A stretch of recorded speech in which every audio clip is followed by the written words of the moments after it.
All right. Well, hello everyone to the Romans podcast, brought to you by the one and only two students of Bath Spa University and your one student from the lesser good university, University of Bath. We've got Ollie Childs and Joe Buckland here, fellow Bath fans, students as well. Hello. So just Hello. introduce yourselves. How long have you been watching the city for? Well, as a Bath boy, it's been a shockingly short amount of time, but we'll probably get into that in the future. I've been following the team for about probably 4 to 5 years now. Been living in Bath my whole life, and yeah, that's all the crux you need to know about me for this podcast. We won't bore you with anything else. Yeah, not quite as long for me really. I discovered the Romans earlier this year, not like annual year.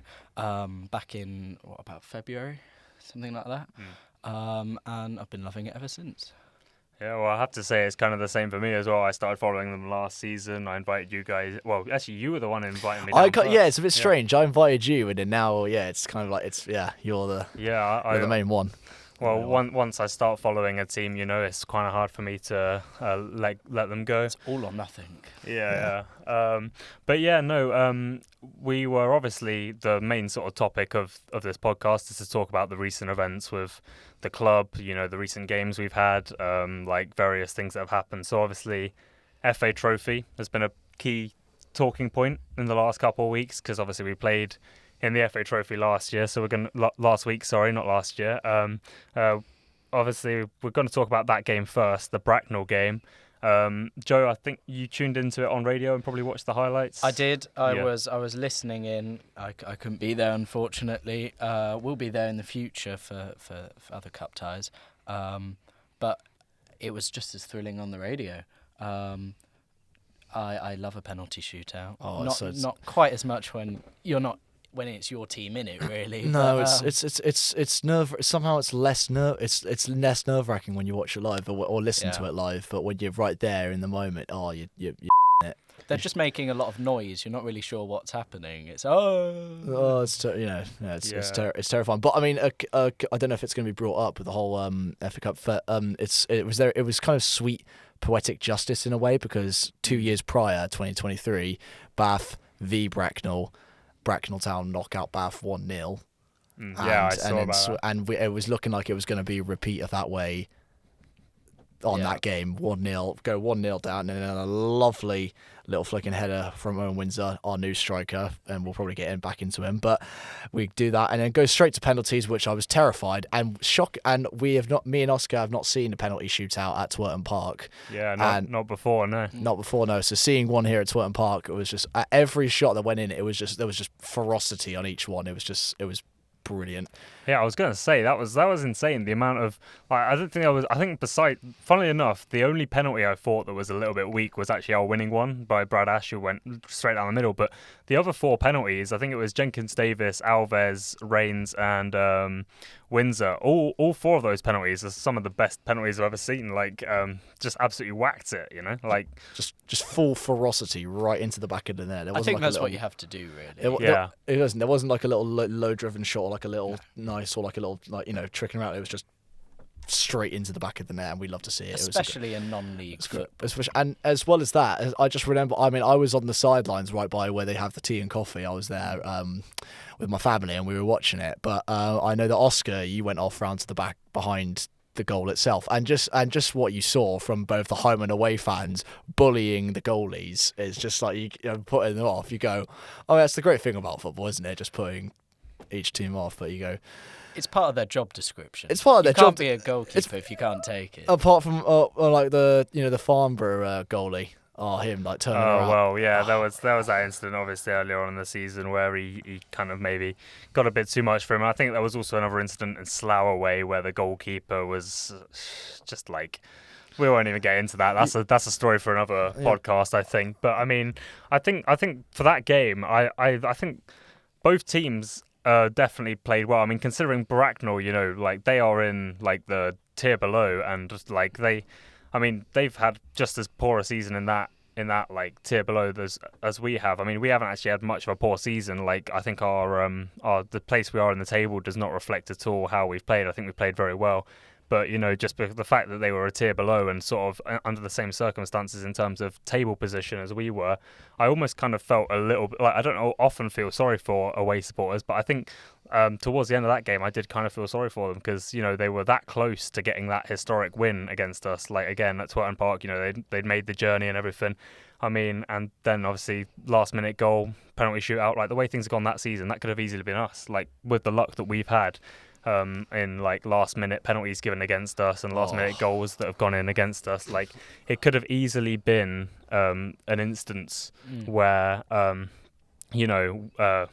we were playing, I don't know, like a team above, like Southend away or something, and we'd played the best we've done all season, 1-0 up, and then concede last minute. I mean, it was kind of a bit like that, I guess, in the game we went to at Ebbsfleet, where we were obviously the underdogs going into it. We'd played so well, in the boiling hot sunshine as well. We were 1-0 up for most of the game, and 89th minute, it just like the shield breaks, and like, that I think the reason why I feel so sorry for those Bracknell fans is because we can easily put ourselves in their shoes for this season, And it's the thing that when we were going around the ground before that the recent game, everyone that you spoke to immediately just predicted, okay, we're going to absolutely slap them. This is going to be easy pickings. This is going to be like 3-1, 2-1. This is going to be, and then you go around, and then that first half, I mean, no matter how much you love the team, you got to say it how it is. It was quite poor, I would say. Like, it was just all over the place.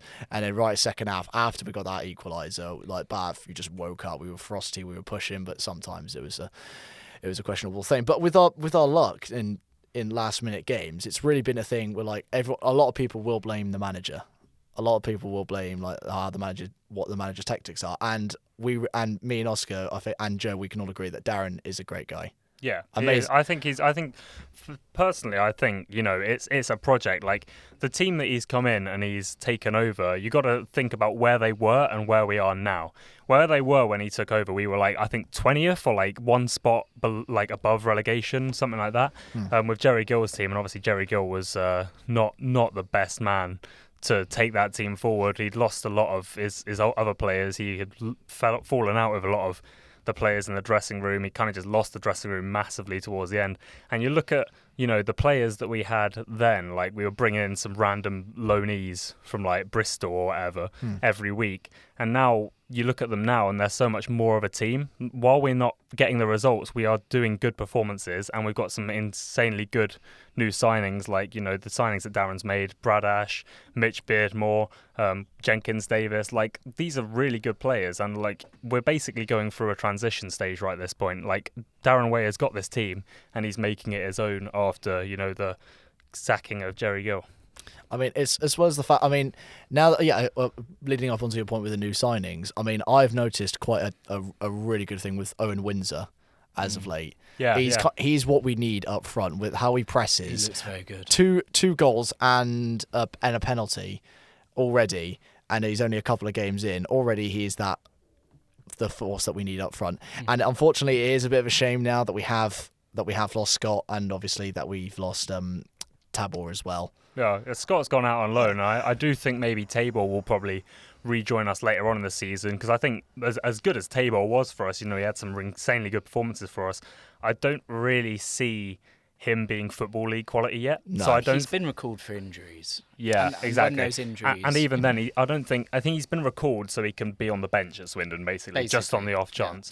Yeah, he will probably come back at some point. I'm pretty sure, because I really want him back as well, because I think the partnership he has with Ash and Tabor, Tabor has with Ash, the partnership they have together, like you could see how good it was. I think in both the Totton game and the Slough game, we won both of them, and I think our standout players were both Ash and Tabor in both of them. The only issue that then brings up is the fact that, Owen Windsor, he's our new goal-scoring striker. He's scored 2 goals in 2 starts. Who do you drop then? If we get Tabor back on loan, you've got Ash, Tabor and Windsor to all put in that sort of 2 up front position. The rotation of that would be very difficult, I think. I think the more pressing issue is that for the time being, we don't have a lot of depth in No. attack. And actually, yes, Windsor is looking really good, but Windsor will get tired. We're often playing two games a week. That was the problem with the recent Bracknell Town game, and we know that Darren didn't make a single sub. You did see how the Bath boys were really starting to hang on. What they were hanging on by a thread, and they pressed, and they really tried, and they got the win. And I'm so proud of them and what they managed to do. It was amazing. But after time, you did really think we do need. The depth is a bit questionable, because if we do set for a huge injury crisis, what's going to happen? Yeah, what's going to happen? Exactly. Yeah, and I mean, that's the whole reason we brought in all these strikers in the first place. We had injury troubles. Alex Fisher's got a really bad injury; he'll be out for a long time. Scott Wilson was not always best at not getting injuries. I think that maybe is part of the reason why his form maybe declined for us towards the end. Is not so much that. He's lost it, but the fact that he kind of got a few knocks every now and then, and it just wasn't good enough for us. So it's good, if we get Tabor back, that's enough striker depth for us, I think, for the rest of the season, being a National League South team. Yeah, and it's and that's one thing that again we have been lacking a little bit, is just the feeling just to push and just to really go for the ball, because obviously as much as we as Scott has done so much for the club, and every time that we see Scott in, it's great seeing him on the pitch. But there are times where you go, there's the ball, please just go for it. But unfortunately, we just don't get anything out of that. I think you can see that he's aged a little bit. He's obviously done a lot for the club, but he's not running after it as much. He's not fighting for the ball quite as much, and he is reaching the end of his career, and it is time we move on. It's a tragic thing. I mean, having said that, obviously Western-super-Mare played yesterday in National League South, and he managed to score on his debut. So, I mean, it's a bit of a little sting in there, isn't it? Where you kind of go, it's been a while since we've seen him score, and then he goes immediately on loan and scores over there, and you go, are we the problem, or what's going on? We don't know. We don't know. Well, that's Western. We're Bath, so obviously they play different style of football. Maybe their style of football just suits him better. There's a lot more running our strikers have to do. I mean, you see how much running Ash and Tabor do when they play together, and how much running Windsor does. I think it's just the style of which we play is outgrown Wilson in terms of a striker that's aging. He's more of a sort of poacher, but we don't really play poachers. That's the thing. I mean, Windsor can be a poacher, but he also does all the running as well on top of that. So that's the issue. But I mean, moving on. I mean, that was Bracknell Town in the third round. I thought, on the whole, that was a very good performance. I thought Mitch Beardmore was probably my man of the match that game. I think he was insane. I mean, there was a lot of times where him and Alves would take the odd long shot which go wayward, but long shots sometimes you just have to take them. With the low block that Bracknell was playing, it was worth it. But I was glad eventually we found that cross into the box, the header across, and then obviously the header and at the back. But obviously the next FA Trophy tie, obviously they had the draw on Monday, so a couple of days ago from when we're filming this podcast. The next FA Trophy tie is an away one against Dorking Wanderers. Now, this is a team that we have historic sort of grudges against, let's say. It's quite a grudge match.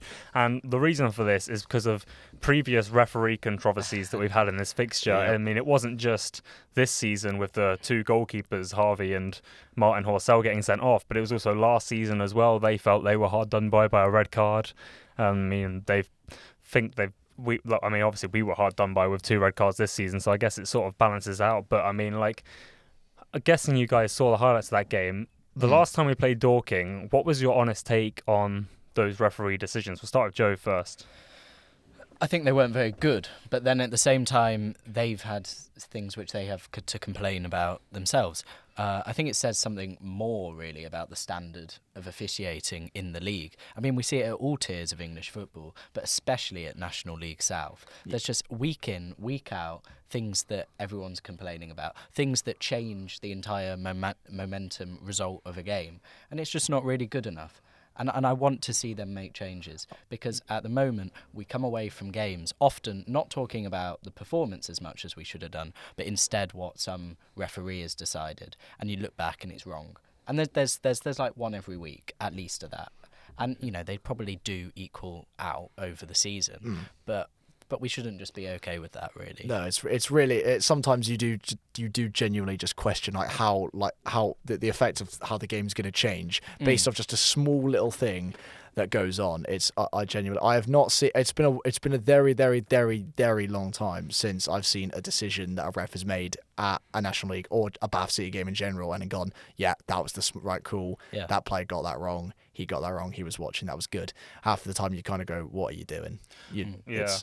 Well, I think this season I've been in that sort of position, like as you were saying, that like we'd be in the stadium, and I'd maybe I'd always be the first to disagree with the referee decision, but then I'd rewatch it back later and I think actually maybe that was the right decision. Obviously there was one against Bracknell Town where the Bracknell goalkeeper, it was a bit of a deflection, he sort of dropped it on the line. I thought it went in, it didn't, and then Ash then put it in and I was like, well, there's no foul there.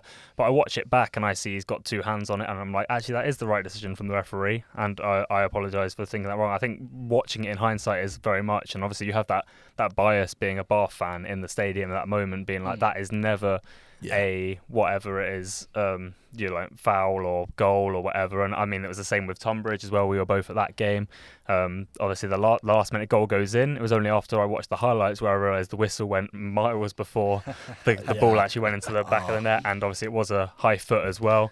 So that you have that feeling in the moment that maybe the referee's made a wrong decision. You watch it back and he actually made the right decision. For me with the Dorking game, I think it was actually the opposite. I think I was watching it in the stands because I was a bit poorly that day. I mean the first half I was sat in the main stand. Second half I was more in the terrace. But when I was in the main stand, my view of it did look like Harvey Wiles-Richards made a mistake and then he dragged the Dorking player down. It was only after in hindsight where it was actually Dorking who seemed to make more of a meal of it than we did for the fact it was a dive on their social media. It's only after I saw that where it was a blatant dive. And I mean the sort of the way that they described this, hold on I think this is probably what the referee himself said. Let me just get it up.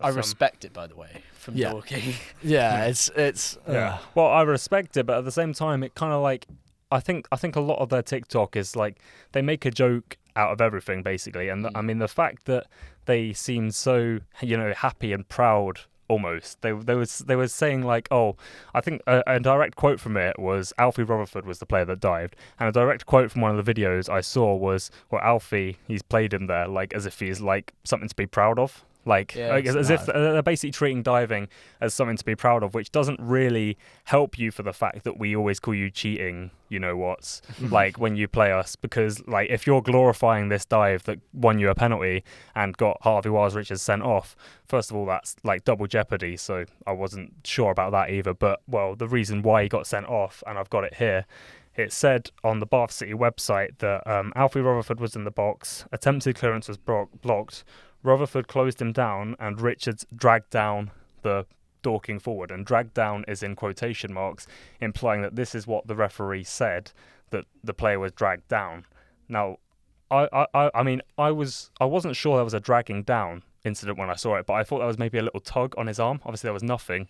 But dragged down is quite an extreme sort of thing to accuse Harvey of. And I mean, like, I think I was watching it with my girlfriend in the stands, and she said that like Harvey wouldn't be that sort of reactive, I guess, if it wasn't a dive. And obviously she's a psychology student, so she probably knew through that the way Harvey was reacting was genuine and it wasn't actually a foul. But it's like it's the hindsight, and I mean, he wasn't dragged down. The fact the referee said that is almost like he was certain of it.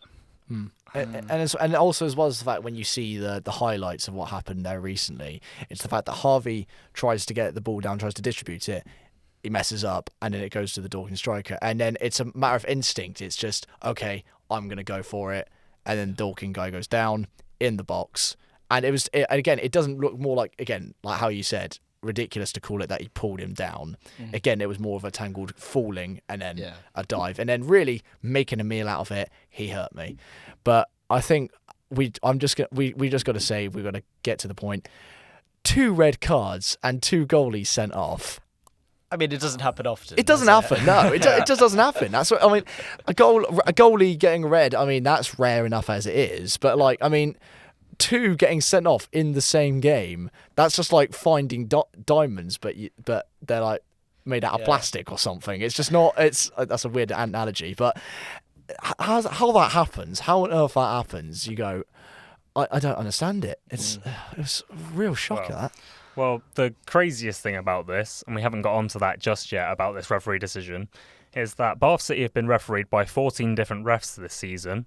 One of these refs has refereed a Premier League side this season. According to Transfermarkt, this is. I don't know if they've got this confused or anything, but one of these refs has refereed a Premier League side in the Carabao Cup and is a regular referee of the Championship.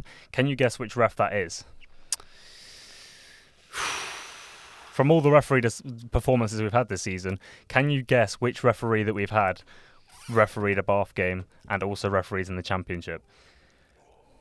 Well, you'll be shocked by this, but it was the referee of that Dorking game who gave 2 red cards. He refereed Fulham against Bristol City in the second round of the EFL Cup this season, and he is the only referee that we have had in the 14 referees we've had that referees in a higher league and probably gets paid for it as his profession. Yeah. You can always let off other referees for decisions they make because they do it as a part-time hobby, and it's not the easiest thing in the world. I tend to be more laid back and about that with referees, but the fact that the one red card or decision against us that was given this season, which was blatantly wrong, I'm not just saying controversially wrong, I'm saying blatantly wrong, was given by a referee that referees in the Championship and has refereed Fulham, a Premier League side this season, which is insane to me because there have been referees in this league who don't get paid in the Championship for it that have refereed games better this season. Talk about failing upwards. I mean, well, the referee's name was Lewis Smith. Smith. I've got that on Transfermarkt. Obviously, I don't know if Transfermarkt has maybe made a mistake and thought maybe there's 2 Lewis Smiths and they've merged them together. But usually, it's quite a reliable app because it's got all of the referees' names and all of the games that they've refereed for Bath this season. Lewis Smith was the one. That gave these 2 red cards in a game, and as you said, it's very rare for 2 referees for 2 goalkeepers to get sent off in one game. One of them may be more of a red than the other. The Martin Horsell one, that's more controversially wrong rather than definitely wrong. Like, that could be a red card, of course, and it obviously was ruled out offside. Apparently the referee already blew for his red card, but again, I just feel like the Martin Horsell one was more controversially wrong. This Harvey Wiles-Richards one was blatantly wrong, and it was a Championship ref who probably gets paid for this as his profession that said that it was Harvey Wiles-Richards dragging down the Dorking forward. It's just times like this where you do really just sit there and you question it and you go, what does the referee do for a living? You just kind of you just think like as well as the fact that like if he's used to refereeing Fulham v Bristol City, game with much bigger of a capacity than Bath is, way bigger of a capacity, and he's dealing with things that are televised as well, and then you go down to a lower league level and then you're making a mistake like that, you do kind of go like, do you have respect for the fan base? Or not necessarily respect for the fan base, but like, that's what I say. It's like, in your head? I understand there's a lot of wrong decisions that are made in National League South purely because obviously these referees have had much less training. They probably just do it as a hobby. I doubt many of them get paid that much, really. It's probably just every now and then, just like they've all got other jobs, really. But this Lewis Smith one, obviously, I don't know these referees in person, but because he referees in a higher level, makes me think maybe it is more of a full-time thing for him. And he has. It's just it's a confusing one, really, because I mean, as I said, I'll always let off referees because I know it's a difficult standard to referee, and there's no VAR or anything like that. We have had a lot of unlucky decisions go against us this season, but of course we've had a few lucky decisions go for us, like the Ebbsfleet game. You were at that game. Describe that one, for example. Well, it was a Scott Wilson goal. That's even more rarer than the 2 red cards. Essentially, Scott Wilson goal. The referee decided to blow for a free kick for the defenders, and then decided to keep playing on after he played that. It was so all the defenders stopped, and just Scott Wilson kept on running and tucked it away. And it was a ridiculous decision. Well, that referee has refereed us twice this season. His name's Zachary Cunningham. He also refereed the Slough game, which we won in. And obviously there was also a bit of controversy, I guess, on Slough's part. I think it was Slough's player manager, Scott Davis, who said in his full-time interview that it was one of the most blatant penalty decisions you ever see, with the goalkeeper on our player. I say the goalkeeper on our player because that's what it was. The goalkeeper throws himself into our player trying to get a last-minute penalty. Blatant cheating because they obviously have seen the fact that we always concede last-minute penalties. So obviously you've got the biasness of Scott Davis on that side saying... He did admit, the referee, that he made a bad mistake for the Ebbsfleet game. Yeah, I did see that. I saw it on, I think, Kent Live or something, a Kent newspaper. He did admit a mistake. And I think the Slough game, he refereed very well. Obviously, Slough saw the controversy in it, and obviously it was a decision our way, the fact that he gave a free kick to us in the last minute rather than giving it a penalty to Slough for their goalkeeper going down. But I think that was the right decision. We saw it in the highlights. The goalkeeper throws himself into our player. I can understand Scott Davis and Slough's frustration at that, but at the same time, I mean, come on now. Like, clearly your goalkeeper initiates the contact. It's not always the referee. Like, I think they rely quite a lot on assistant referees sort of at this level.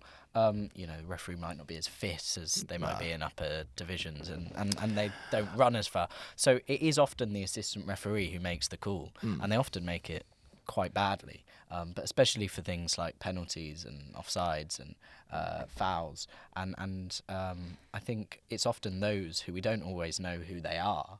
Those are the ones who are often making the mistakes that we then complain about.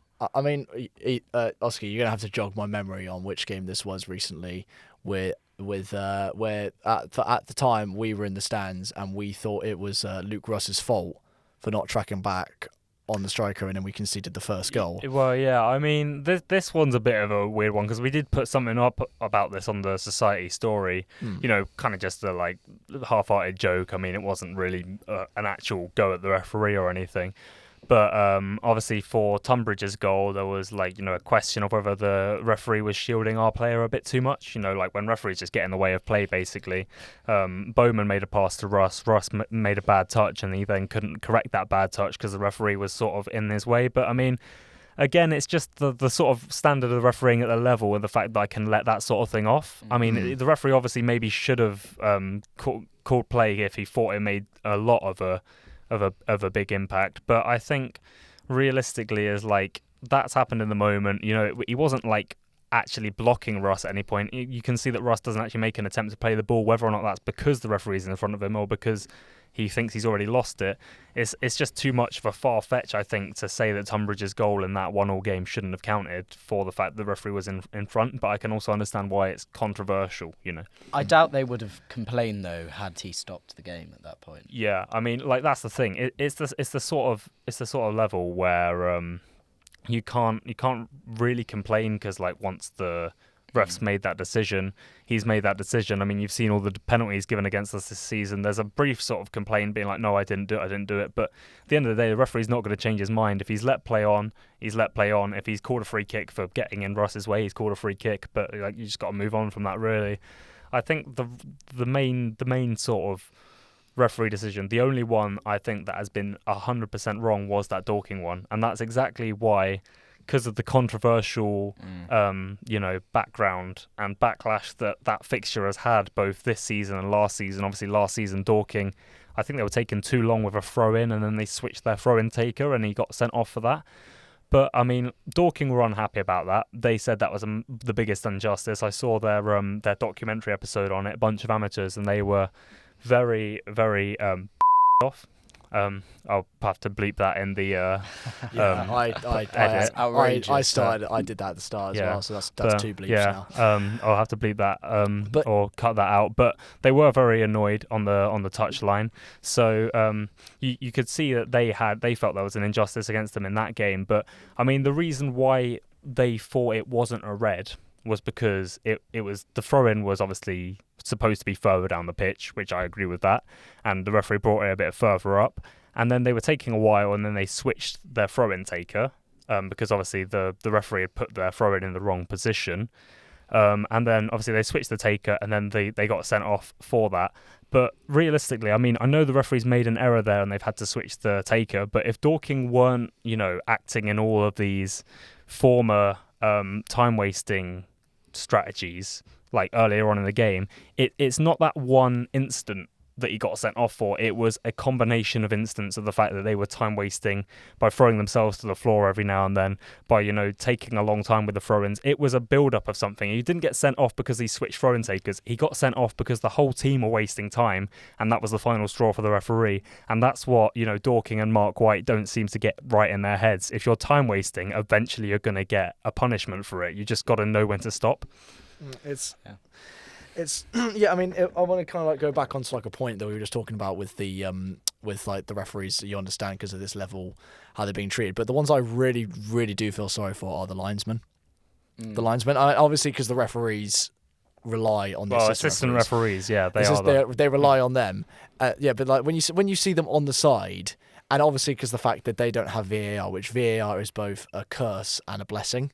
Or a blessing and a curse, whichever order you want to put that in. Well, I actually really like the fact that this league doesn't have VAR, because that way you actually feel like you can. I feel like having VAR actually causes more dislike towards referees than it does like, because they change the rules so often and they analyse so many things by VAR that they make a stupid decision with VAR, and then all of a sudden that stupid decision is 10 times what it would have been if it was just a stupid decision in the moment, because you can let off a stupid decision in the moment a lot easier. Exactly, and it's the fact that like VAR itself, just kind of like steering off course for 5 seconds, VAR itself is not necessarily a bad thing.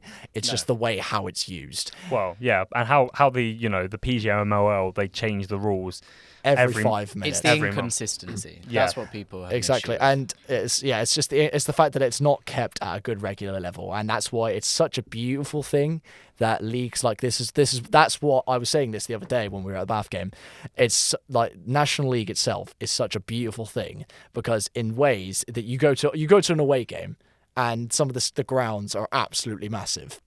There's like you hear the capacity and it's like thousands of people, and you go, this is brilliant.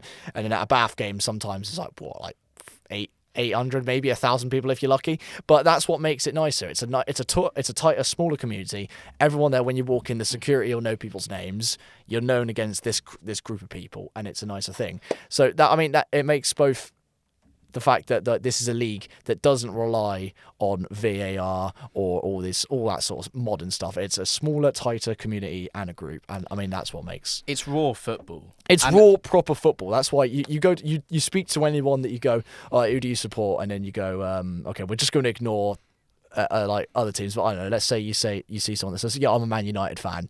You kind of go, why? Oh, it's best football in the world. They're the biggest team in the world. You kind of go, just spend some time, spend 10 quid just to walk in at a gate, get a pint pulled from a can into a cup, and then watch football properly.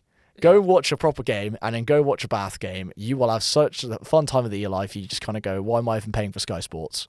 Yeah, why am I paying for Sky Sports when I could just go like 10 minutes down the road, watch my local team, and then just have a great wicked time? I don't think many people are paying for it nowadays. No, it's fine. No, I've found myself doing that, paying for Sky Sports, but at the same time, you go, just, enjoy proper regular football.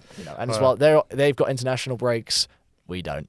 We go and play proper. Well, there you go. We are going to have to wrap up this first episode of the Romans podcast. Thank you all for tuning into this first episode. Obviously, just most of the focus being on the FA Trophy, another focus being on the next tie, and how there was previous controversy and other controversies that we've had this season. Not much we can really do about those now, other than just talk about our honest opinions of them. Thank you very much to my guests as well, my co-hosts, let's say Ollie and Joe.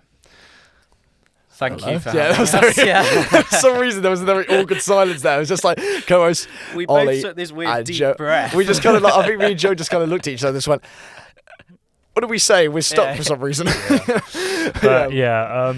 But thank you for tuning into this first episode of the Romans podcast, and we'll hope to do some more episodes if it's popular amongst Bath fans and I guess various fans of National League South if they want to know what the Bath fans are saying. Obviously, any uni students listening, BCFC Society is the society, also known as Bath City FC Society. If you want to join, be our guest. We go to a lot of games, a lot of home games, a lot of away games, just getting more involved with the non-league football and Bath City as a whole. Thank you all for listening, and we'll see you all in the next episode if there's enough interest in this one. Thank you. There's going to be. I'm going to find it.